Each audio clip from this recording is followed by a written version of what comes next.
இன்றைக்கி வந்து பார்த்திங்கன்னா நம்ம வந்து புளிக்கருணக்கிழங்கு புளிக்குழம்பு எப்படி செய்கிறது அப்படின்னு பார்க்க போகிறோம். அதுக்கு வந்துட்டு ஃபஸ்ட்டு நம்ம கருணக்கிழங்கை ஃபுல்லாக தண்ணியில் ஊற வச்சு வாஷ் பண்ணுறோம். இப்படி நம்ம சுத்தமாக எல்லாம் க்ளீன் பண்ணி எடுத்துட்டு இந்த நுனியையும் இந்த அடியிலையும் வந்து நம்ம அதை கட் பண்ணி எடுத்துக்கிறோம். கட் பண்ணி எடுத்துட்டு இந்த கருணக்கிழங்கு பார்த்திங்கன்னா நமைச்சல் அதிகமாக இருக்கும். அதனால் வந்துட்டு நம்ம புளி ஒரு எலுமிச்சம்பழ சின்ன எலுமிச்சம்பழ சைஸ் அளவு புளி நம்ம உள்ளே போட்டு கூட வேக வைக்கிறோம். குக்கரில் வச்சோம் அப்படின்னா 2 விசில் விட்டிங்கன்னா போதும், அது வெந்துடும். குக்கரில் 2 விசில் வந்தோடனே அது ஏர் போகிறக்குள்ளே வந்து பார்த்திங்கன்னா நம்ம குழம்புக்கு வதக்கிக்கலாம், மசாலாவுக்கு வதக்கிக்கலாம். 2 டீஸ்பூன் எண்ணெய் ஊற்றி 1/2 டீஸ்பூன் கடுகு,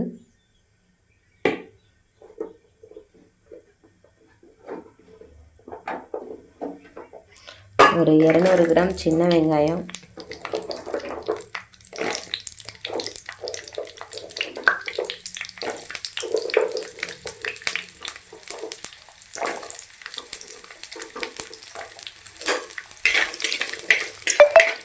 சின்ன வெங்காயம் நல்லா வதக்கிக்கணும். அது கூட வந்து பார்த்திங்கன்னா ஒரு கட்டை பூண்டு,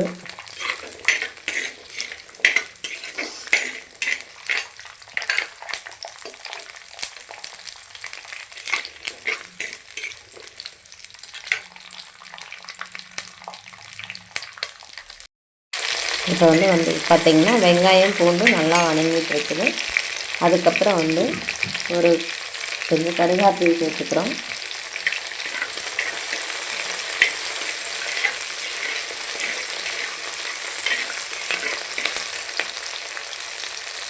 அது கூட வந்து தக்காளி 2 தக்காளி பொடியாக கட்டின தக்காளி 2 தக்காளி ஆட் பண்ணிக்கிறோம்.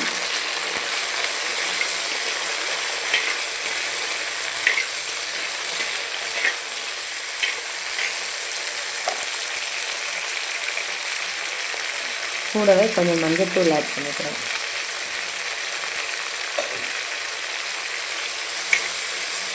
இந்த தக்காளி வந்து பார்த்திங்கன்னா நல்லா சுருண்டு வதங்கி வரணும்.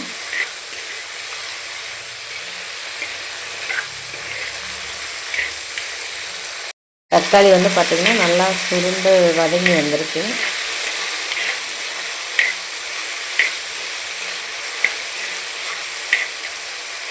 இது கூட வந்துட்டு நம்ம கறி மசாலா தூள், குழம்புக்கு தேவையான அளவு கறி மசாலா தூள் ஆட் பண்ணிக்கிறோம். அப்படி உங்களுக்கு கறி மசாலா தூள் இல்லை அப்படின்னா நீங்கள் மல்லித்தூள், சீரகத்தூள் அந்த மாதிரி ஆட் பண்ணிக்கலாம். நான் வந்து கறி மசாலா பொடி ஆட் பண்ணியிருக்கேன்.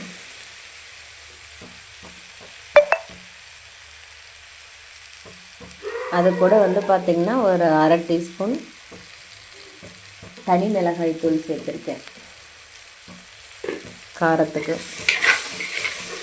இது வந்து இப்போ இந்த மண் சட்டி சூட்லேயே வந்து வதங்கிடும். அதனால் வந்துட்டு நம்ம அதை ஆஃப் பண்ணிக்கலாம். இது கூட வந்து பார்த்திங்கன்னா தேங்காய் வந்து ஒரு 1/4 மூடி தேங்காய் நான் மிக்ஸி ஜாரில் போட்டு பல்ஸ் மோடில் விட்டு அதை ஃபஸ்ட்டு கிரைண்ட் பண்ண போகிறேன். இந்த மாதிரி இதை நான் கிரைண்ட் பண்ணி எடுத்துட்டேன். இது கூட வந்து நம்ம அந்த வதக்கின வெங்காயம், தக்காளி, பூண்டு இது எல்லாத்தையும் ஆட் பண்ணி அரைக்க போகிறோம். இப்போ வந்து பார்த்திங்கன்னா அந்த மசாலாவை வந்து நம்ம நல்லா ஃபைன் பேஸ்ட்டாக அரைச்சி எடுத்துட்டோம். அடுத்து வந்து பார்த்திங்கன்னா குழம்பு தாளிக்க போகிறோம். இப்போ தாளிப்புக்கு வந்து பார்த்திங்கன்னா 2 டேபிள் ஸ்பூன் எண்ணெய் ஊற்றிருக்கோம்.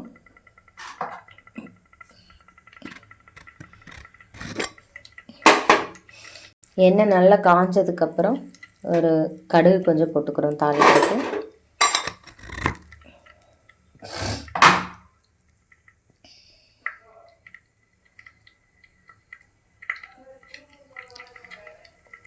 கடுகு பொரிஞ்சதுக்கப்புறம் வந்து பார்த்திங்கன்னா வெந்தயம் ஒரு 1/2 டீஸ்பூன் சேர்த்துக்கிறோம்.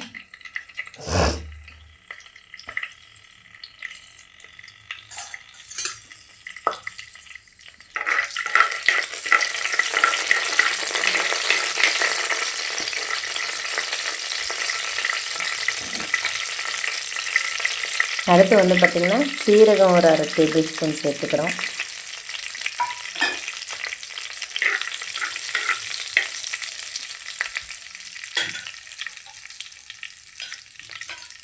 அடுத்தது சின்ன வெங்காயம் கொஞ்சம் கூட ஆட் பண்ணிக்கிறோம்.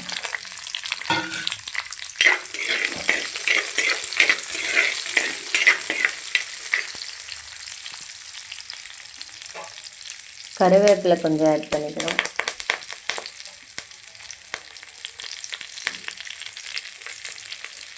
பெருங்காயத்தூள் கொஞ்சம் சேர்த்துக்கிறோம் கொஞ்சமாக.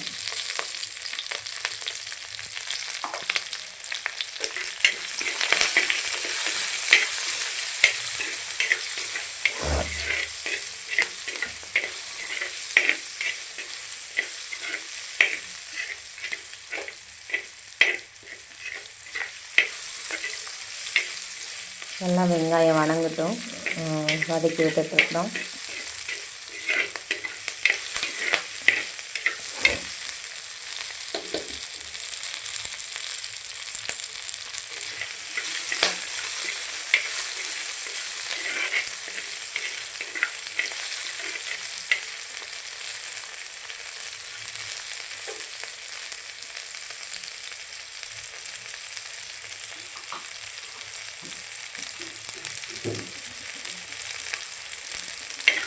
வெங்காயம் நல்லா வதங்கிடுச்சு. வதங்கினதுக்கப்புறம் பார்த்திங்கன்னா நம்ம அந்த அரைச்சி வச்ச மசாலா பேஸ்ட்டை வச்சுக்கிறோம்.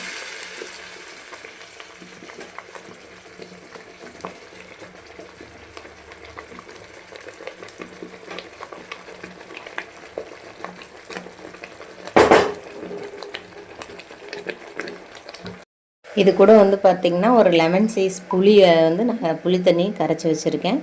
அதையும் இது கூட ஆட் பண்ணிக்குவோம். அந்த புளியும் பச்சை வாசம் போகிற அளவுக்கு கொதிக்கணும்.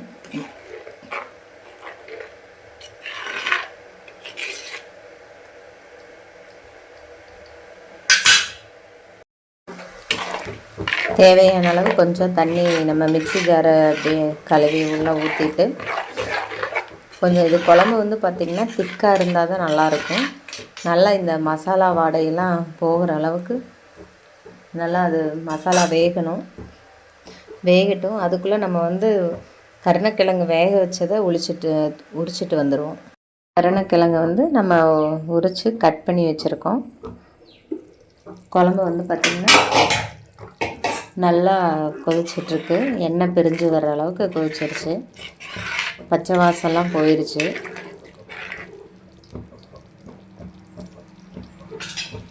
இப்போ வந்துட்டு நம்ம இந்த கருணக்கிழங்கை ஆட் பண்ணி ஒரு 2 நிமிஷம் கொதிக்க விட்டோம்னா கருணக்கிழங்கு புளிக்குழம்பு தயார்.